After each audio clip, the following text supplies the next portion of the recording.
Ina samun ci gaba ne a cikin rayuwata saboda mutanen da suke tunanin ba zan iya ci gaba ba a cikin rayuwata sun yi yawa. Na shiga cikin duhu ne, shi yasa na samu haske.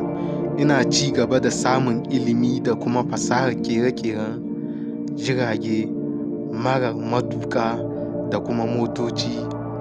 Ba shi kenan ba da dai sauransu.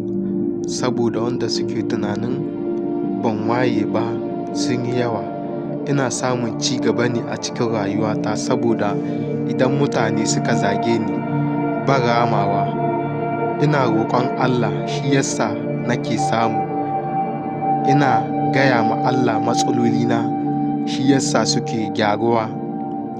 Ina ci gaba da samun shiriya saboda idan mutane suka zage ni, suka yi min wasu maganganu wanda ba su dace ba, ban ramawa. Zan ci gaba da gode ma Allah saboda shi kaɗai yake taimaka min a ko da yaushe.